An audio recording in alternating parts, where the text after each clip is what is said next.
Assalamualaikum warahmatullahi wabarakatuh. Sahabat pembaca yang budiman. Kisah ini datang dari pelosok Sumatera, tentang seorang wanita tua bernama Nenek Maisah, yang hidup sendirian di pinggiran hutan, dalam kesederhanaan yang mungkin tak sanggup dibayangkan banyak orang. Ia adalah seorang petani miskin, yang setiap hari berjuang melawan kerasnya alam dan perut yang terus lapar. Tak jarang, hasil panennya ditekan harga oleh tengkulak tamak yang hanya peduli pada keuntungan. Namun, pada suatu hari yang tak biasa, takdir mempertemukannya dengan seekor harimau Sumatera betina yang tengah kesakitan dan akan melahirkan. Tanpa rasa takut dan tanpa pamrih, Nenek Maisah memilih untuk membantu makhluk buas itu, semata-mata karena rasa iba yang besar di hatinya. Apa yang terjadi setelah itu adalah keajaiban yang tak hanya mengubah hidup Nenek Maisah, tapi juga seluruh desa tempat ia tinggal. Sebagian orang yang mendengar cerita ini bahkan tak mampu menahan air mata. Untuk itu, simaklah kisah lengkapnya berikut ini. Sebuah cerita tentang keberanian, kebaikan, dan balasan tak terduga dari hati yang ikhlas. Nenek Maisah dan Jeritan dari Hutan. Di sebuah desa kecil di pedalaman Sumatera, tinggal seorang wanita tua bernama Nenek Maisah. Tubuhnya telah renta, wajahnya penuh keriput, dan langkahnya pun kini perlahan. Namun semangat hidupnya tak pernah luntur. Ia tinggal seorang diri di sebuah gubuk reot di pinggiran hutan, jauh dari keramaian. Hidupnya sederhana. Ia mengolah sebidang kecil ladang peninggalan orang tuanya. Tapi sejak beberapa tahun terakhir, tanah itu tak lagi subur. Cuaca tak menentu, hama tak terkendali, dan hasil panen makin sedikit. Hari-harinya hanya diisi dengan bekerja di ladang, menjual sedikit hasil panen di pasar, lalu kembali ke rumah dengan sisa tenaga. Namun tak banyak yang tahu bahwa di balik tubuh ringkih itu, Nenek Maisah menyimpan kebaikan yang luar biasa. Ia selalu siap menolong siapapun yang membutuhkan, meski dirinya sendiri sering tak punya apa-apa. Suatu hari, setelah gagal total dalam panen, perut Nenek Maisah mulai keroncongan. Ia memutuskan masuk ke hutan demi mencari umbi-umbian atau kayu bakar yang bisa dijual.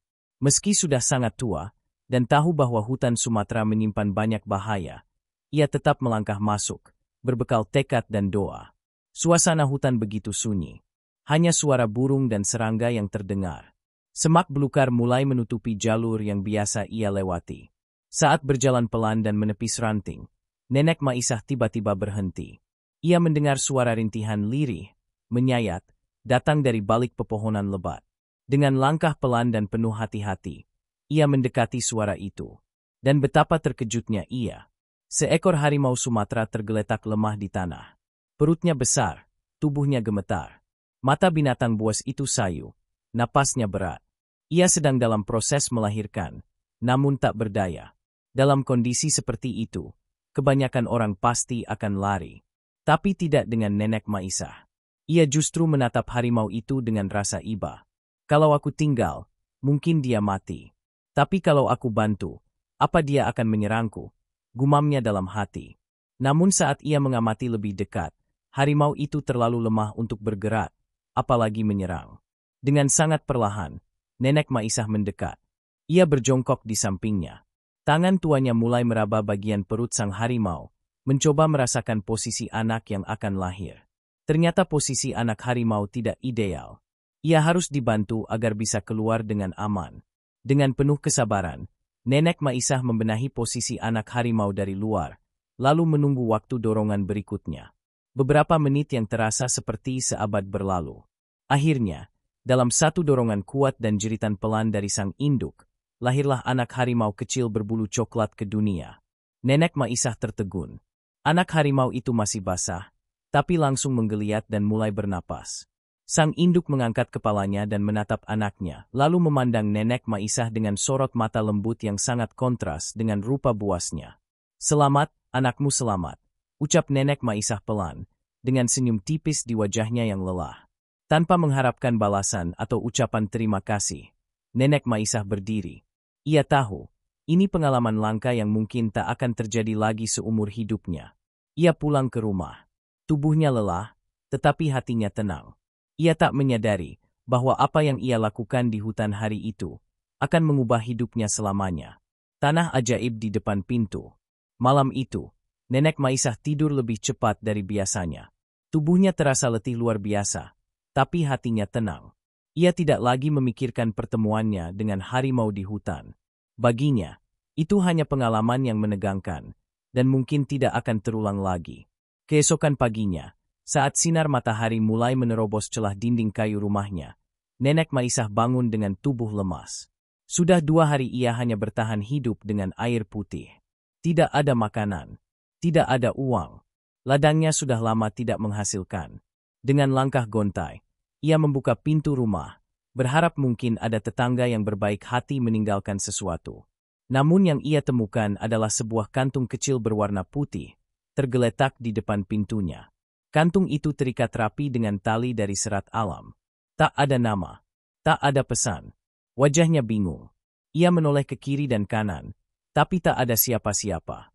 Dengan tangan gemetar, Nenek Maisah berjongkok dan membuka kantung itu. Di dalamnya, bukan uang, bukan makanan, melainkan segenggam tanah hitam pekat. Tanah itu lembab, harum seperti tanah hutan yang baru digali. Apa ini? Siapa yang meninggalkan ini? Gumamnya bingung. Malam pun tiba. Saat tubuh lelahnya terbaring, ia tertidur cepat dan bermimpi. Dalam mimpinya, ia berada kembali di tengah hutan, namun suasananya berbeda. Angin berbisik, langit gelap, dan di hadapannya muncul seekor harimau jantan besar. Tubuh harimau itu kekar, matanya bersinar, tapi penuh wibawa, bukan ancaman. Suara harimau itu bergema langsung di pikirannya. Manusia berhati tulus, kau telah menolong darah dagingku. Tanah yang kau temukan adalah tanah kehidupan. Taburkan di ladangmu, dan kau tak akan kelaparan lagi. Lalu semuanya perlahan memudar. Hanya suara angin dan desir dedaunan yang tersisa. Kembali ke dunia nyata. Nenek Maisah terbangun dengan peluh di dahi. Mimpi itu terasa nyata. Ia menatap kantung tanah hitam yang masih tergeletak di dekat pintu. Kata-kata harimau itu terngiang-ngiang di pikirannya. Apakah ini pertanda? Apakah aku harus mencobanya? Dengan hati ragu namun penuh harapan, ia mengambil cangkul, mengaitkan kantung itu di pinggang, dan berjalan ke ladangnya. Ladang yang selama ini kering dan retak seperti gurun. Ia berdiri sejenak di tepi ladang, lalu membuka kantung tanah hitam itu. Warnanya benar-benar pekat. Ada aroma yang aneh, seperti menyimpan rahasia alam yang dalam. Dengan perlahan, ia mulai menaburkan tanah itu di sudut-sudut ladangnya. Tak banyak yang ia punya, jadi ia usahakan agar setiap bagian penting kebunnya terkena sentuhan tanah tersebut. Setelah selesai, Nenek Maisah berdiri, menunggu. Namun, tak terjadi apa-apa.